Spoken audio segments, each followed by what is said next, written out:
Amigas y amigos, seguimos en estos cortos teológicos con ese tema sobre el cristianismo y su pretensión monoteísta de que el acceso salvador se da por medio únicamente de Jesucristo. Ver qué planteamiento se ha hecho desde el inicio a lo que implica esa afirmación cristiana, ¿no? El otro día vimos ya como en las tradiciones evangélicas hay una actitud de Jesús antinepotista y también está en la base, digamos, de la relativización religiosa en el diálogo con la mujer samaritana, que hablamos, ¿no?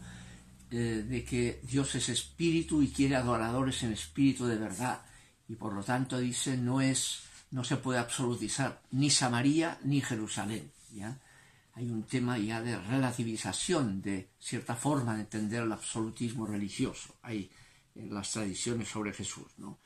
Eso marcó al comienzo del cristianismo un conflicto con parientes de Jesús presididos por su hermano, dice Pablo, ¿no?, que es Santiago, el obispo de Jerusalén, ¿ya?, el que sustituyó a Pedro, que no era pariente, ¿no? Y por el tema que había suscitado Pablo después de convertido, de que no hay ni judío ni gentil, y empezó a bautizar a incircuncisos, eso provocó, junto con la experiencia de Pedro, a quien llamó para ser bautizado el pagano romano Cornelio, y Pedro al final tiene que bautizarlo porque el Espíritu cayó sobre Cornelio y su familia, ¿ya? Y entonces suscita eso el que Santiago tiene que convocar el concilio. Se hace el concilio de Jerusalén hacia el año 48, donde va Pedro a dar testimonio de su experiencia. Está Pablo con Bernabé ahí calladitos, no dicen nada en ese concilio, pero al final queda claro que no hay ni judío ni gentil, y que esa tesis de Pablo tiene que constituir el dogma de la comunidad cristiana. De hecho sale la primera palabra, dogma, en forma de verbo, en la cartita que Santiago y los primeros presbíteros ahí mandan a las comunidades de Pablo, diciéndoles que, por tanto, vale su bautismo aunque no sean circuncisos, ¿no? Y gana esa tesis como el dogma, porque ha sido la opinión, edoxen, ver la cartita que manda Pablo, el capítulo 15, versículo, esa cartita que es la primera carta conciliar o la primera constitución conciliar, ¿no? No hay, por lo tanto, ha sido la opinión del Espíritu Santo y por tanto es la nuestra, que no hay ni judío ni gentil. Y queda adquirido ya eso en la comunidad. Ahora, siguieron los conflictos internos de todas formas, las tendencias judaizantes dentro del cristianismo, de manera que cuando se produce la caída de Jerusalén en el año 70, la destrucción del templo, los judeocristianos no están ahí en Jerusalén, hay la tradición de que están en Pella, en la Transjordania, y ahí sigue el problema, y surge un grupo llamado de los ebionitas, de un tal Ebion, que quiere volver para atrás el concilio de Jerusalén y obligar a que no pueden ser cristianos los incircuncisos, o se circuncidan o no pueden ser bautizados, y sigue el tema, ¿ya?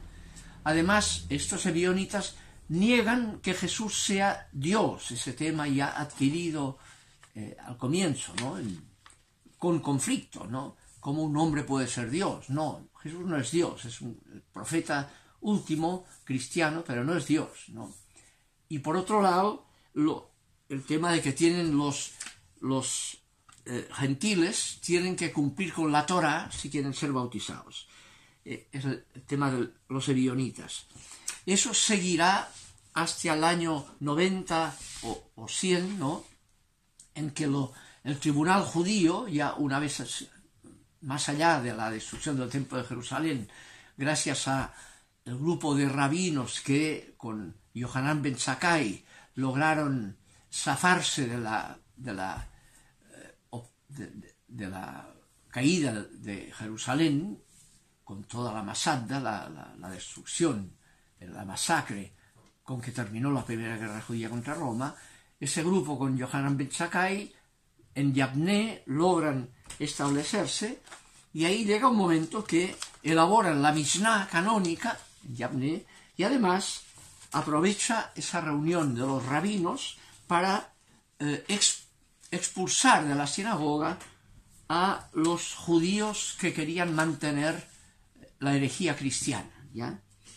Y ahí se conserva, incluso en el Talmud, el texto de esa expulsión, que dice así, en un texto llamado el Shermoné Esre, dice que los apóstatas, o sea, los judíos, no tengan esperanza y que el reino de la maldad sea desarraigado de nuestros días, que los nazarenos, es decir, los cristianos, y los minim, o sea, estos herejes, ¿no?, desaparezcan en un abrir y cerrar de ojos, que sean borrados del libro de los vivos y no sean inscritos con los justos.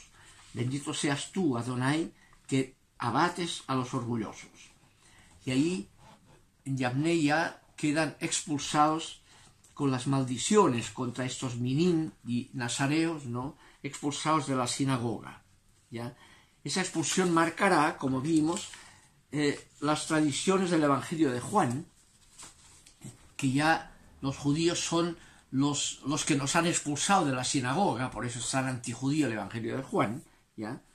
Y justamente ya empieza con el prólogo del Evangelio de Juan, hacia el año 110 seguramente es el texto, que ya supone la expulsión de los judíos de la sinagoga previa, y por eso reacciona contra esos judíos que nos han expulsado de la sinagoga, ¿no? Y entonces queda claro ya en el prólogo de Juan el tema anti-ebionita, va contra la pretensión ebionita. Primero, la negación de los ebionitas de que Jesús no es Dios.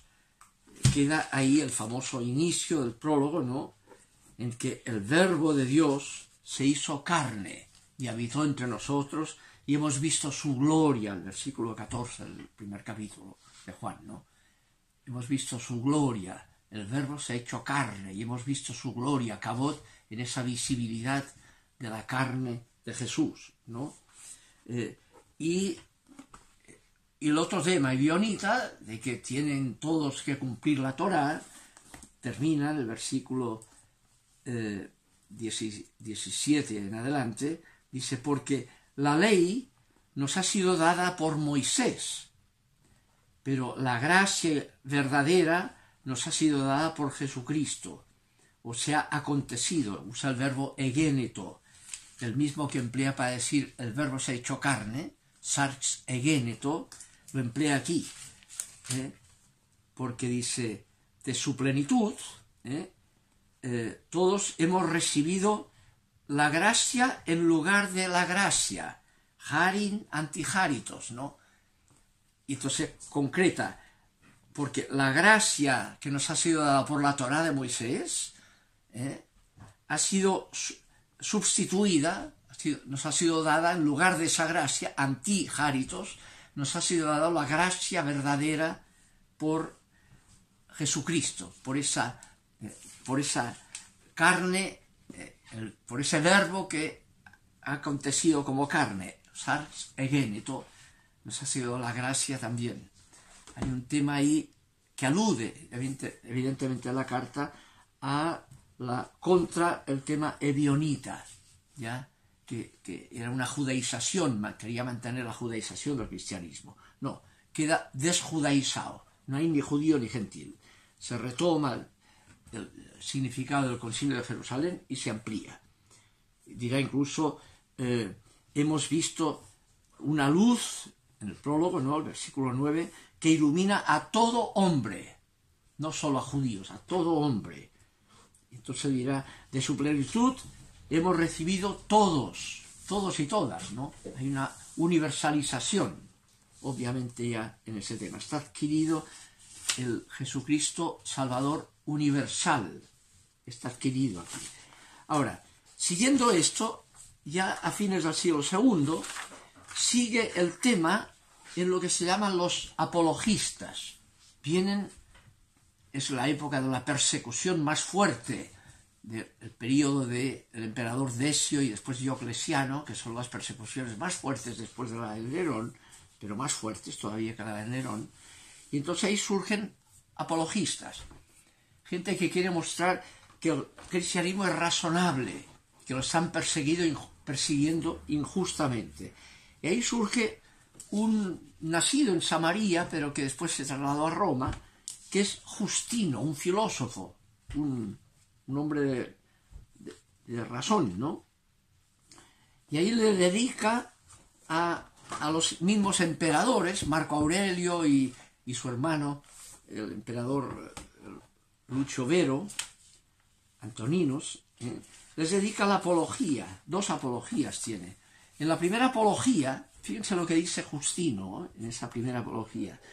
Porque nosotros, cristianos, hemos recibido la enseñanza según la cual Cristo es el primogénito de Dios y que Él es el verbo de Dios, lo que dice Juan también, ¿no? Del cual ha participado todo el género humano,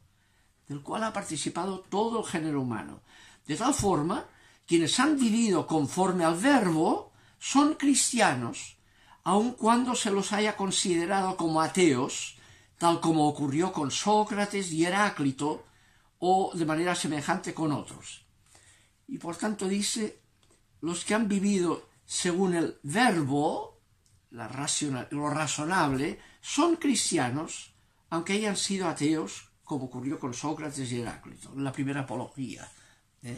Dice, por tanto, donde hay racionalidad, donde hay buena voluntad razonable, hay coherencia con el cristianismo, porque hay coherencia con el único verbo de Dios. Es la apología primera.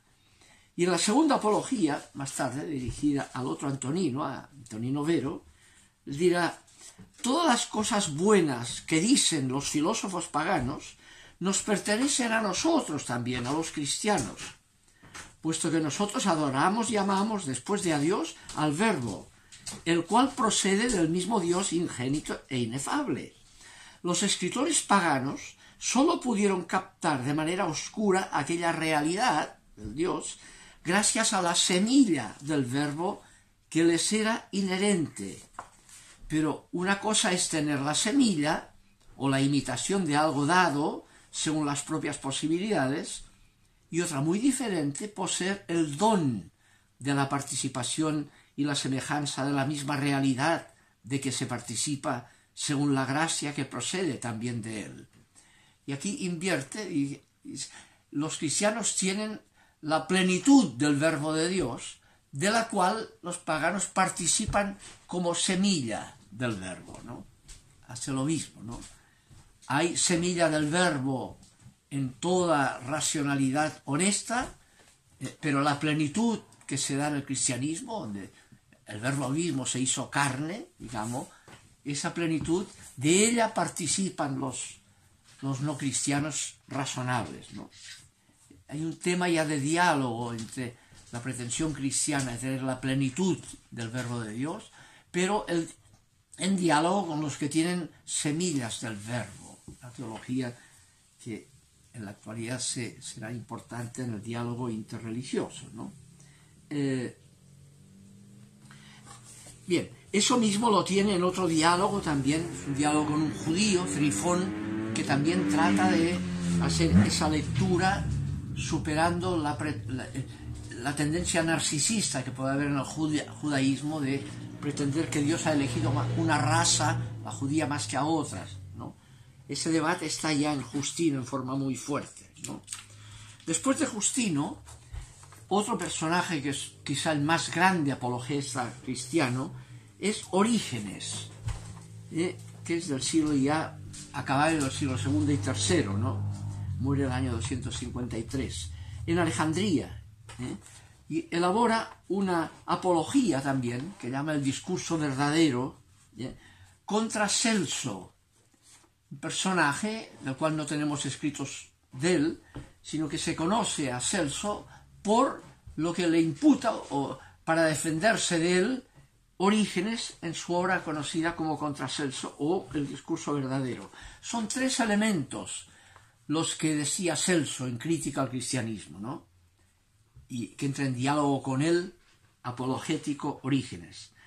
El primer punto es que un Dios crucificado es indigno de Dios.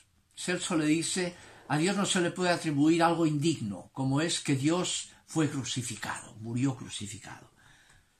ese que podrá ser desde una perspectiva la gran genialidad del cristianismo, lo ve como indigno, como, además, en la tradición judía, cuando uno piensa que, por eso lo querían crucificado los rabinos, ¿no?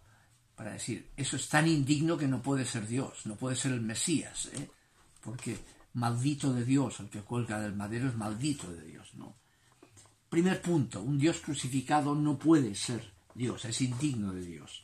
El segundo punto de Celso es que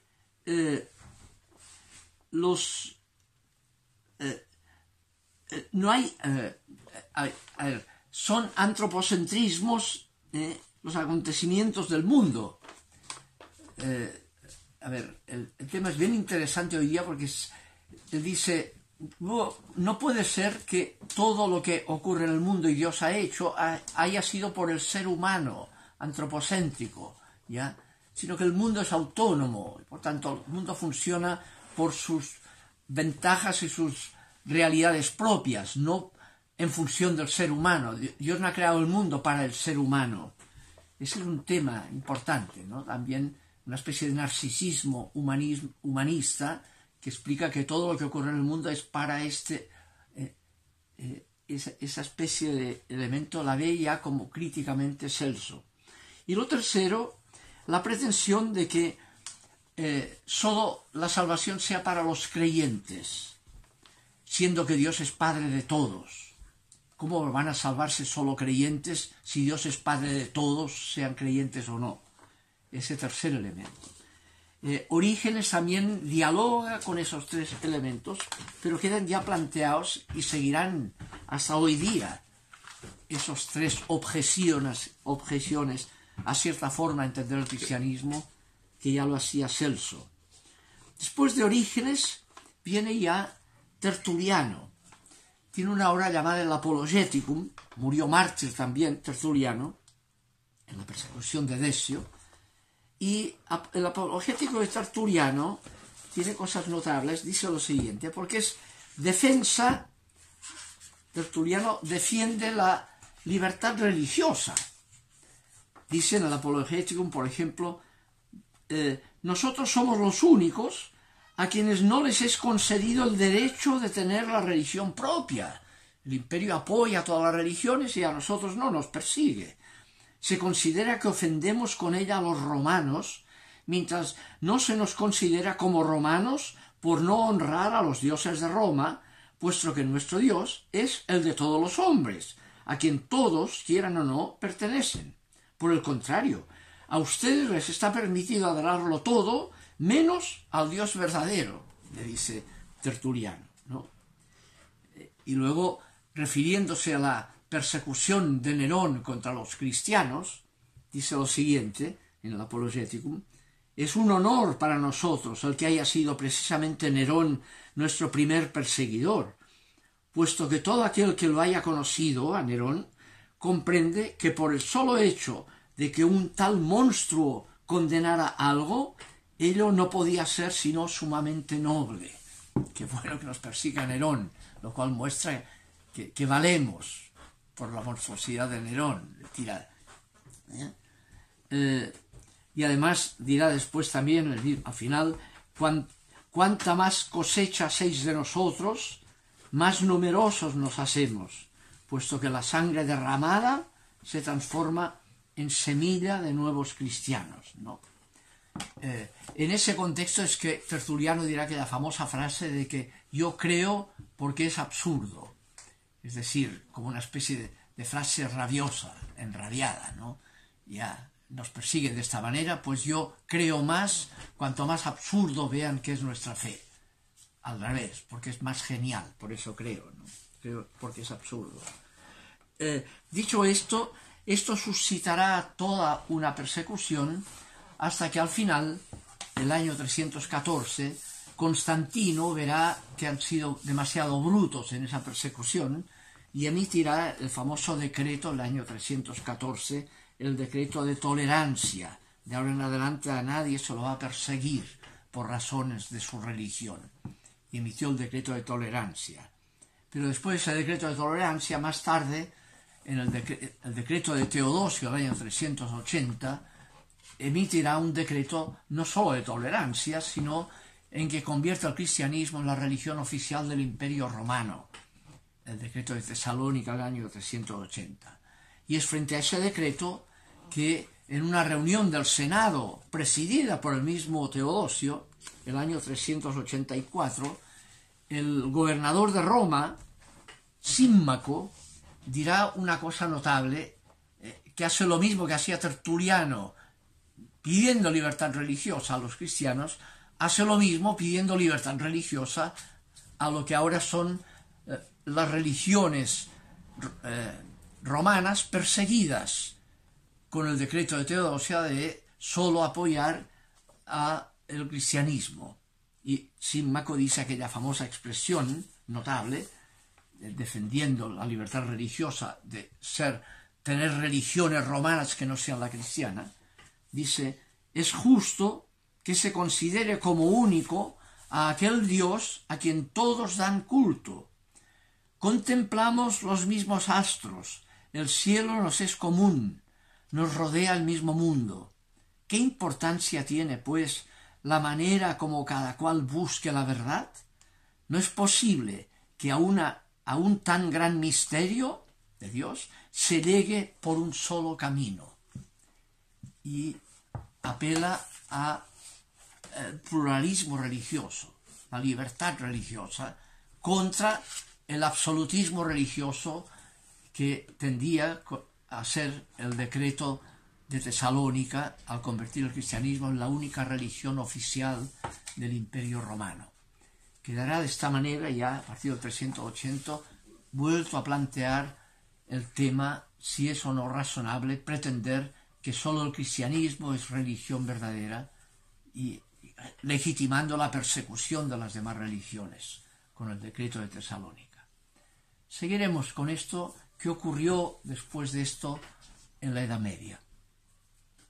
Ojalá sirva este planteamiento. Ánimo.